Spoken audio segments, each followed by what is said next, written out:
A 1992 book written by ex-CIA agent John Coleman is gaining renewed attention as its predictions about a post-industrial world controlled by globalist technocrats appears to be coming true. In the book, titled The Conspirators' Hierarchy, The Committee of 300, Coleman claims that an international committee led by the Bilderberg Group and Western intelligence agencies would steer the world towards a dystopian future in which 4 billion useless eaters would be eliminated by 2050 through limited wars, organised epidemics and starvation. Today, the world is witnessing a limited war in Ukraine. An elite memo from a US Air Force general warns that the US could be at war with China by 2025. The COVID-19 pandemic has also allowed authoritarian governments to impose mass lockdowns, global economic turmoil, and the expansion of authoritarian measures, all of which align with Coleman's predictions. Other predictions from the book include the promotion of compulsory pornography in schools, the destruction of industry and nuclear energy,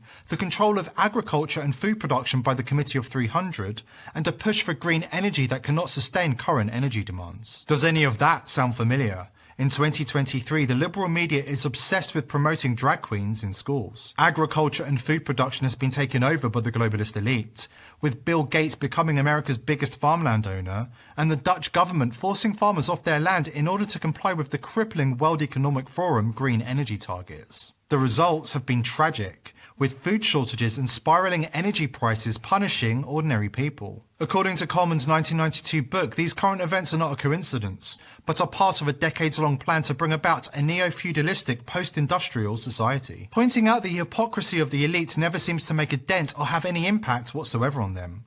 Why? Because they have no shame. They have no shame because they have no moral compass. They have no moral compass because they live according to the rule of the ends justifies the means. This precept infests every fibre of their ideology, from elections to open borders and climate change, abortion, you name it. This power-hungry cabal of billionaires and politicians has long plotted to enslave the masses, and now they're making their move. And they are determined to continue pulling the wool over your eyes. The World Economic Forum recently announced that it has recruited hundreds of thousands of information warriors to control the internet and police social media and forums for misinformation and conspiracy content which they will then shut down. According to Klaus Schwab's WEF, misinformation on the internet is an infodemic that is potentially deadly and requires a cure. The definition of misinformation, according to the WEF, is anything they disagree with.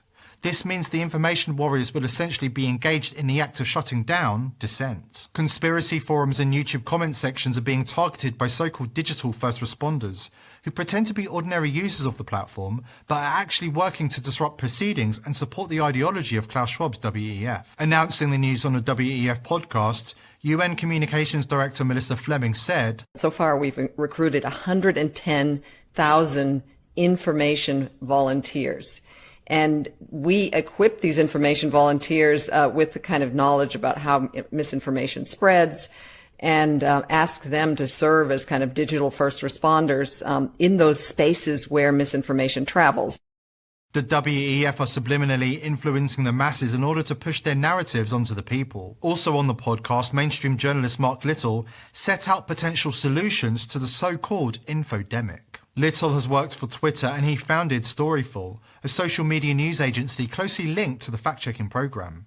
He has now launched Kinzen, a company which is threatening to use artificial intelligence to censor online content on behalf of the elites. I've started to see very much the spread of misinformation as a global health crisis, because only when we think about misinformation in the same way we think about the spread of the coronavirus in a similar way, that misinformation is that serious a threat to our society.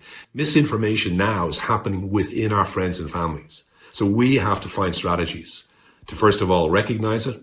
And secondly, as active citizens, just like we wear masks to protect others, we need to be the good citizen, the active vector fighting back in our daily lives. The World Economic Forum is not the only globalist organisation setting its sights on controlling the narrative on social media by unleashing hundreds of thousands of information warriors. Google's Jigsaw unit sponsors a RAND report that recommends infiltrating and subverting online conspiracy forums from within. According to the report, the best way to subvert conspiracy forums is by planting authoritative messaging wherever possible. So what is authoritative messaging? If you've spent any time on forums lately, you might have noticed that when an interesting or explosive topic is created, the thread is immediately swarmed by users leaving messages disparaging the original post, picking it apart and basically finding any possible way to cast doubt on its legitimacy. This type of behavior is an example of authoritative messaging and is performed by users who are engaging on behalf of the World Economic Forum or Google's Jigsaw unit. The report states that if authoritative messaging in the conspiracy forum is successful, so-called moderate conspiracy theorists will flip to become influencers and help guide the flock to greener pastures as brand ambassadors for the common good, teaching others the errors of their ways. The Google report goes on to claim that conspiracy forum members will eventually be persuaded by the bombardment of content flagged by algorithms, and they will slowly come around to believing that mainstream media and the fact checkers are right by the sheer volume of evidence and or peer pressure to conform. Judging by the content of this report, it's clear the elites don't have any respect for the intelligence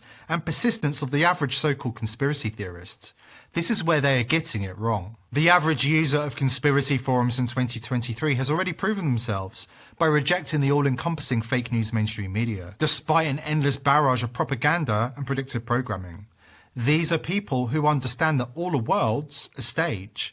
These are people who are already battle-hardened. Trying to infiltrate conspiracy forums on social media and subvert certain members seems like a tactic that will be perceived as an intrusion that furthers the divide and leads to even less trust.